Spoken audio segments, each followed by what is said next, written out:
Hello, everyone. Hi. So, we just got out of Detective Pikachu. Detective Perkinshirk. I love him. My baby. We got commemorative cards Oh, yeah, at we the did theater. cards. We got, like, Hollow Detective Pikachu. Lickitung, Jigglypuff, and Psyduck. Snubble? Yeah, Snubble. You're right. But yeah, They're really cute. Detective Pikachu. The first official live-action Pokemon film? Yeah, film. Not movie. Film. Film. Okay, so broad strokes. I loved it.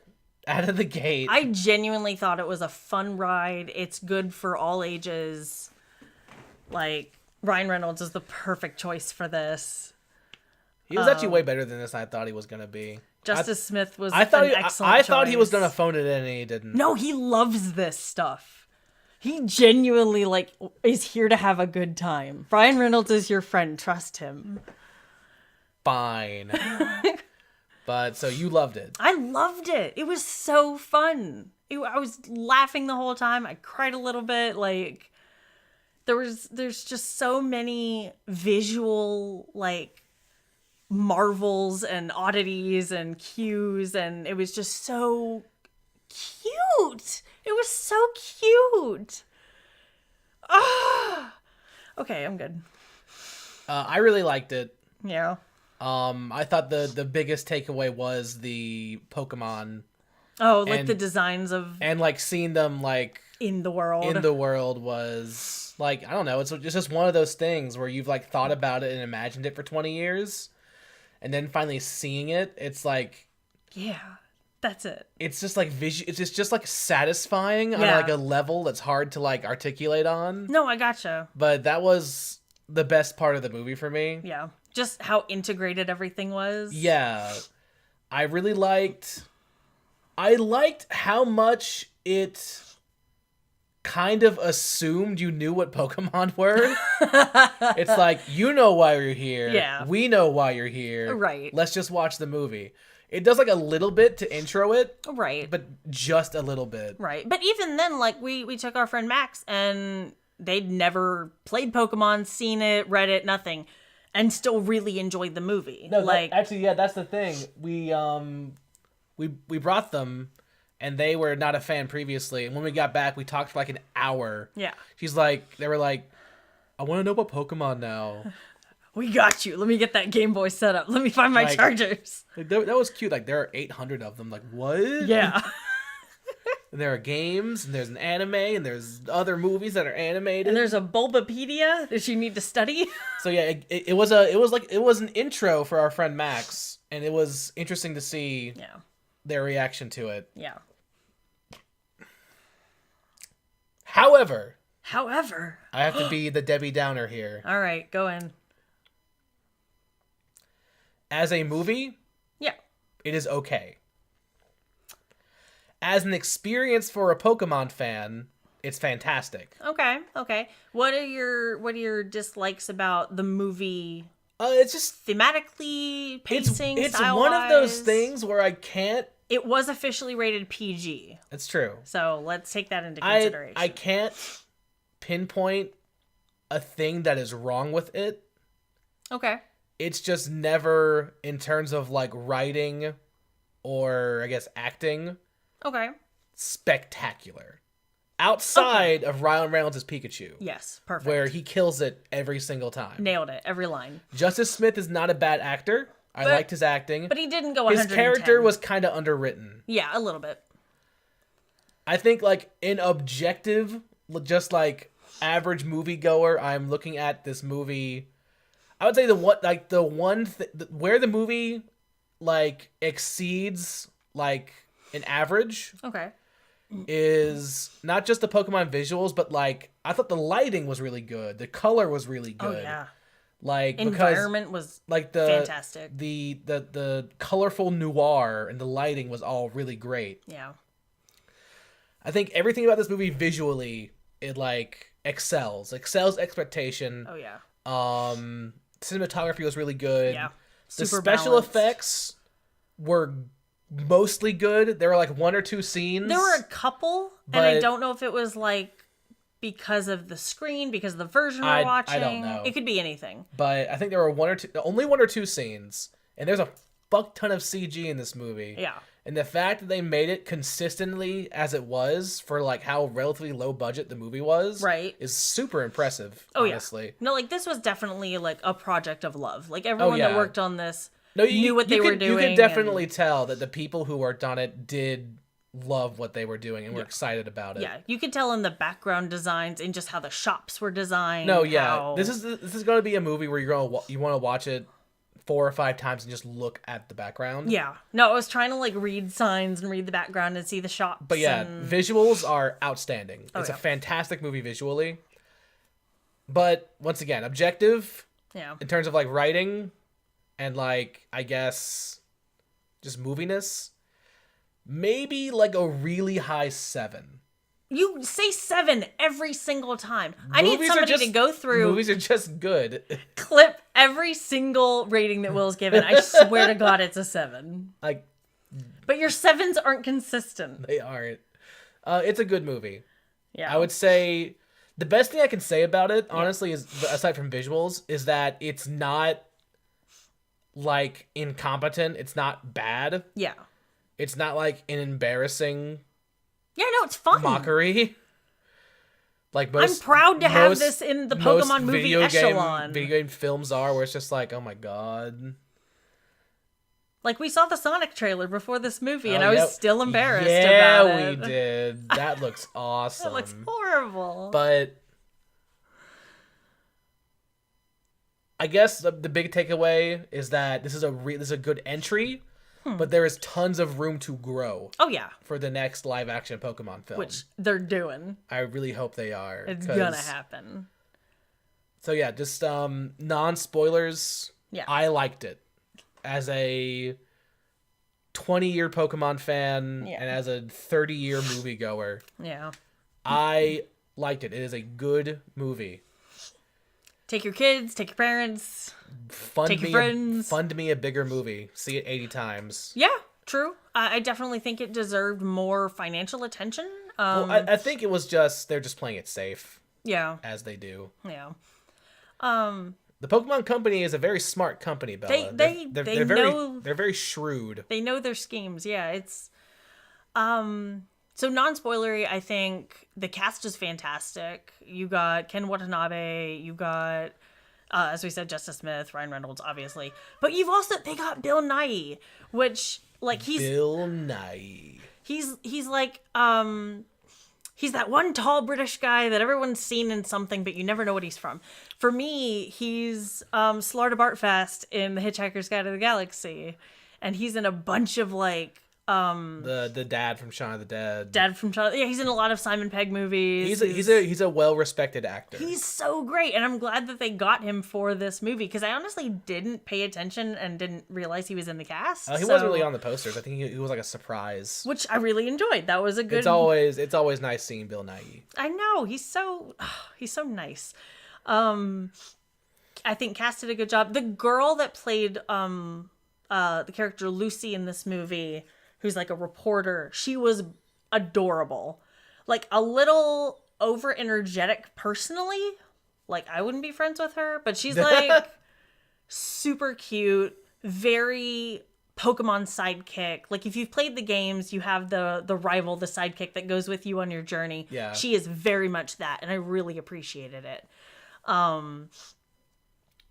don't know, like I liked it. I liked how jarring some of the Pokemon visuals were from like what you imagine as like real life. Few, but most of them were like spot on. There was like a good like 90%. Yeah. Like of these were good, I would say.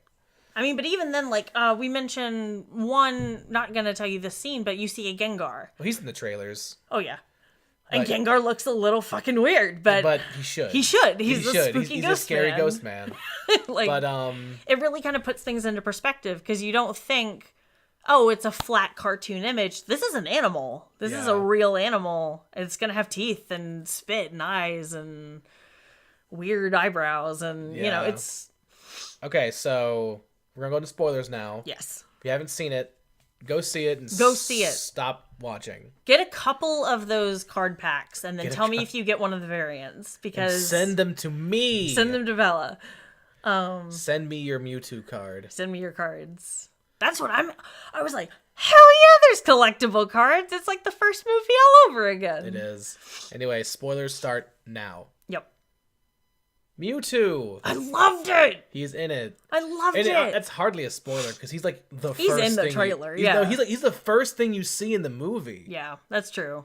He is the first thing in the bubble. I guess real big spoiler. Mewtwo's a good guy, which is, He's always a good guy. he was a misled guy for The first movie he was while. misled. But Mewtwo Mewtwo is not just like a thing at the end. He's like a consistent character in the movie. he's a main point throughout this whole thing. He is a crucial plot point. And yes, he does talk. Yes. I wonder who his voice actor is. I mean, it's gone through all that reverb and I don't shit, know, but I'll look that up. Mewtwo was cool. It was definitely nice to... He's also a Pokemon that looks weird, but one of those things like he probably should. He should look weird. He should look weird. He's a weirdo. He was created. He's a test tube baby. Yeah. I don't So know you where think to the start. son is going to be the villain, and then really it's the dad? There is there are a few twists and turns. Yeah, there's some good double takes because that it is happen. at its core a mystery story, Right. Or like a detective story. Yeah. At its core, It's really cute Not how they just a super complex one. No, they do kind of like, there's literally one scene where Pikachu has this realization on a bridge, and it's just like, oh, this is happening, and I gotta get back to him. Like they give you the clues, Right. so I guess kids and families can follow the story, and It is not a badly written mystery, but it is a simple one. it is a simple mystery, which But- I think for an opening movie like this, it should be a simple Which mystery. I don't know. Pokemon doesn't need a complex plot. Right. It really doesn't. Right. Like all it needs is like solid characters, which Pikachu Yeah. and Tim, Yeah. I think definitely were. Like, man, the best part of the movie really is just Pikachu. Yeah. Like he just carries the movie. Not that Justice Smith doesn't do a good job. Right. It's just his character is just kind of bland, He's very emotionally, reserved. yeah, very reserved, very tight, very, I've been hiding my feelings all my life, and now I'm starting to care about this weird, stupid animal that I didn't realize I could hear talking Weird, to me. dumpy baby. Stupid dumpy baby that likes coffee. All right, Bella, go ahead and sum up the plot for us, if you would. Young Tim, his father, a famous detective in Rhyme City, he gets news that his dad was in an accident and has died. So he's going to his dad's apartment to clean up his things. He and his dad have been distanced because when his mom died, his dad kind of threw himself into work, and Tim thought he didn't care about him, so they never talked. At the tender age of 11. Yeah, very young. So it's assumed they haven't talked for like At least several years. 10 or 12 years, yeah. In the apartment, he sees a Pikachu. And the Pikachu starts talking to him, and he's like, I can hear you. And Pikachu's like, you can hear me. Holy crap, I've been alone for so long. Like, we can understand each other. I can talk to Pokemon. You can talk to humans. We can solve this mystery. And Tim's like, what fucking mystery? And Pikachu says, your dad is still alive. He's out there somewhere. We have to find him. And Tim's like, don't fuck with my heart like this. And Pikachu's like, no. And he convinces him. So it's really, let's go find your dad mystery, but also what is this weird substance that's making some Pokemon go a little feral, a little weird, a little crazy? Yeah, they find this Purple this R. gas Yeah. called R, which may be a reference, I don't know. Right. But it makes Pokemon go berserk, basically. Yeah, they're just kind of mindless, no free will. They find an underground fighting ring where R is being supplied. They say, they shake down the guy who says the doctor gives it to him, so they find this lab where Mewtwo is created. After they fight Charizard. After they fight a Charizard and do some weird shit with a Mr. Mime. Honestly, that scene was better than I thought it was going to be. That scene was really good, actually. It was very cleverly the done. Mr. Mime scene That was one of my favorite Yeah. Justice Smith scenes. He did an excellent He was really job good there. in that. It also that scene in particular kind of pushed like the envelope in terms of like darkness. A little bit, yeah. There are two scenes in particular kind of push the envelope and how like real, how dark you would let a Pokemon be. Right. Yeah. Because so Mr. Mime's doing his like mime thing, right? And he can create like No, he can solid walls. panels So, with his air. Tim decides to play along. Yeah. And he goes inside Mr. Mime's little mime house and starts like dumping gasoline on Mr. Mime. And then like leading a trail like, out right, of the box. I'm gonna light this invisible match. If you don't tell me what I want. Blow you up, Mr. Mime. And Mr. Mime's like, no, I'll tell you what you want. Yeah, like it's a really well acted scene. Yeah, it's a really good scene that is a good joke in universe. Yeah. Yeah. They don't spend any time explaining what Mr. Mime is. They you just get it. That there are these weird rules he does. Yeah. And so they do light the invisible match, and we don't see what happens, actually. Yeah, that's the end of the scene. He drops the match, and everyone in the audience goes, oh, like, oh no, he's dead. If you die in improv, you die in real life. You died in improv. Absolutely. So with this help from Mr. Mime, they go to, he and plucky young reporter Lucy with her Psyduck go to this lab where R is being created. Oh, wait, hold on. Before that, they meet the creator of the city, portrayed by Bill Nighy. Oh, yeah. Yeah. And the creator of the city tells him that this is where the lab is, and they're keeping Mewtwo there. And Mewtwo was not created there. But they're keeping him and testing on him. And it appears to be in canon with the rest of the Pokemon, because it mentions that it was he left from Kanto. Yeah, they mention distinctly that Mewtwo was created in the Kanto region 20 years ago. Yeah. So this is the same Mewtwo. This is in universe, yeah. Which I like that it has that canonical thread. Sorry if the clicking. No, you're fine. Okay. You're fine. So they go to this thing. They realize that this lab, these people are experimenting on Pokemon with their genetics, with their evolution. They're making Greninja more powerful. They're making Torterra very big. How big, Bella? Big! All right, so in the trailer where you see like the mountains like shifting and stuff, that is not like a psychic link or like like a hallucination. That's big ass Torterra. Mountain-sized Torterra. Like 6 or 7 of them. Yeah. And they big. And yeah, it's just this lab fucking with Pokemon. And so they figure out like, oh crap, like using some of the lab's computers and recorded visuals and stuff, they realize, well, they get partial recordings, right? So Pikachu watches this video where he supposedly betrays Tim's dad for Mewtwo, thinking Mewtwo's the bad guy. Right. And so he and Tim split up. You know, Pikachu's ashamed of himself. Tim and the plucky young reporter, they go into the woods. They're being chased by these Greninja. They get separated. Well, this is all after Pikachu gets hurt, too. And they call upon the cutest boys of all.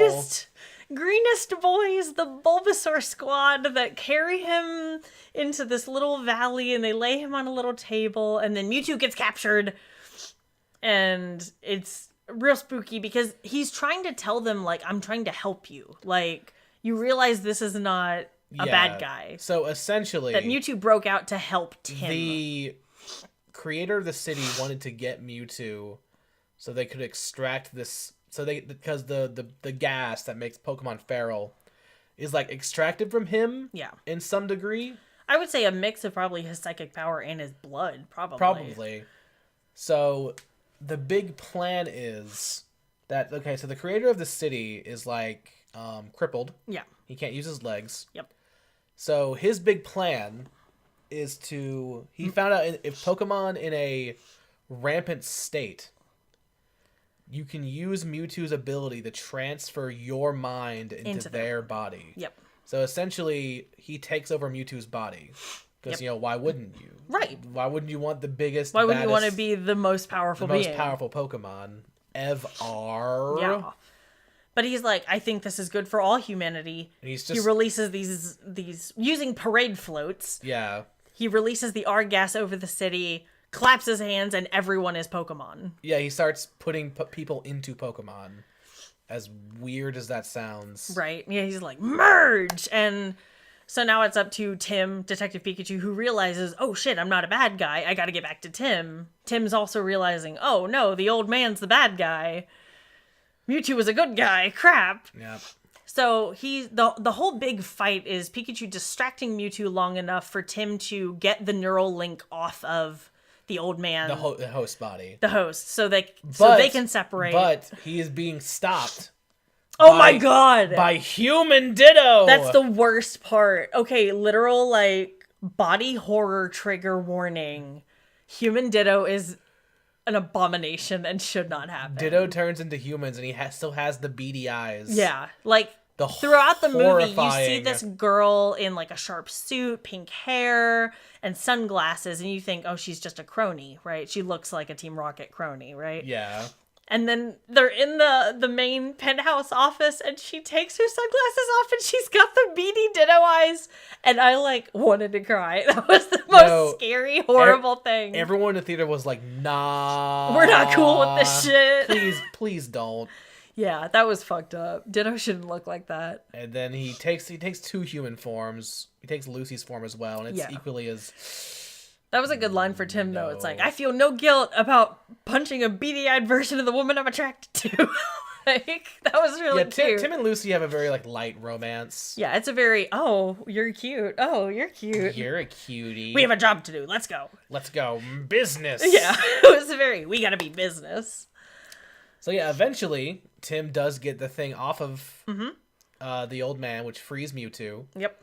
And then Mewtwo, fixes everybody. And then it is revealed that where I cry, since Tim's dad was on death's door, Mewtwo used the technique that fucking what's his nuts was gonna put people into Pokemon with. He put Tim's dad into Pikachu.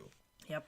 So that's where Tim's dad has been the whole time. Yep. And his dad was Ryan Reynolds. Yeah. It was so cute. With a little gray in his beard. He's so handsome.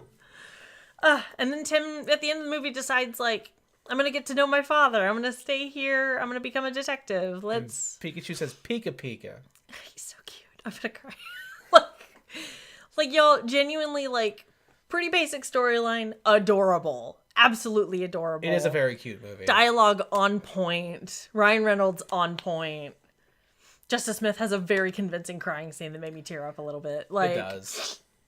It was excellent. I really, really enjoyed this movie. I'm gonna see it again. Probably. The world is definitely the best part for me. Oh yeah, it's beautiful. You see an octillery in like a food stall, like he's cooking. He's chopping up sushi. Yeah, he's chopping up all these foods. You see a little Ludicolo as a little waitress in a bar. What's a Ludicolo? Ludicolo. Ludicolo? Whatever. He dances. Ludicolo! I think the biggest disappointment in terms of visuals was towards the last third of the movie. You've seen all of the Pokemon that are in it. The variety was beautiful at first, and then it's like, oh, there's 15 Charmander. They could have used like 10 more. Yeah, they could have kind of spread them out. Sprinkled them in a little bit more. Like, it would have been cool if like every 10 minutes or so there was like a new Pokemon to go like, whoo! Yeah. It's Spoodlebob. Yeah. It's Spindly Bip. Yeah. No, it was very magical. But I get it. There's a budget. You can only do so many. Yeah. You can only copy and paste so many Bulbasaur into a scene. They're adorable. They're the cutest babies. Bulbasaur especially got a very good rendition. Oh yeah, so cute. What a cute little just the way flowery frog boy. Just the way he waddles. Also, in the background, the news, like how it's integrated into the world. Like, there's Firefighter Squirtle. How fucking cute. Yeah. Machamp's directing traffic around a sleeping Snorlax. It's adorable, guys. We only saw Snorlax once, and that was not okay. I know. He was sleeping. We saw flat images of Totodile. We did see, pictures of Totodile. But we didn't see Totodile in the city. I know. I'm sad about it. There were a lot of Pokemon in the cage match, though. Like, the That's true. underground fight scene, there were a lot of Pokemon down there. And I want to see that scene again, because I was focusing on Pikachu, right? But I want to see everybody else in the background. That was nice. Also, Loudred has the power of dubstep. Loudred does have the power of dubstep. That was fantastic. When he gets mad, he just shoots heavy metal at you. So there was the gas, the R gas explodes at the fight, at the cage match, and all the Pokemon are going crazy. Loudred just doubles down on the bass. It's great. Like, their beatboxing turns into the sickest techno, and I was just like, yeah! Fuck yeah, that's my Pokemon right there. I want the DJ on bass. But yeah, all in all, would 100% recommend. Oh yeah, super cute. So great. Please go see it. Go see it, if not just so we can get a bigger budget. Yeah. More Pokemon. I need to see Pokemon 2. I need to see more live action Pokemon. I need more Detective Pikachu in my life. That was I would adore more movies like this. Yeah. Like, I keep it in Rhyme City. I love the universe. Like, you know, keep the areas that you've already created. Just expand it. I love it. Like, even one that's like Lucy centric, where she's like the new head of reporting or something. Right. Like, I love that. Like, it was really clever. Everybody worked together really well. Just Ryan Reynolds. Yes. He did carry the film. He's so good. But he wanted to. You could tell how much he loved doing this. Like, although what is really funny is that Warner Brothers was like, we do have enough like R-rated deleted scenes and goofs that could make a separate movie. Oh my god, really? And I'm like, let Pikachu say fuck. Let him say the F word. Let that cute little bitch say fuck. I'm sorry, Bella. It's not gonna happen. I know. He did say hell, though. No, they definitely do push the envelope on Pokemon. Yeah. In a few ways, which I appreciate. Yeah. Like, let's face it. If you ever thought they'd go 0 to 60, right, they would never. They're never going to. They can't. They're gonna slowly. Yeah. This isn't like an Avengers movie. This isn't like that kind of overwhelming. Everybody's there at once. All 800, throw them in. Yeah, they're definitely gonna like build on it. It's a decent, separate. It feels like a real area. It feels like this is a good city. This is a city you'd pass through and you'd only see so many Pokemon in there. It was great. I don't know. I really loved it. But yeah. Go see it and bring me those Pokemon cards. Give me those cards! Give me them cards! Gotta catch them all.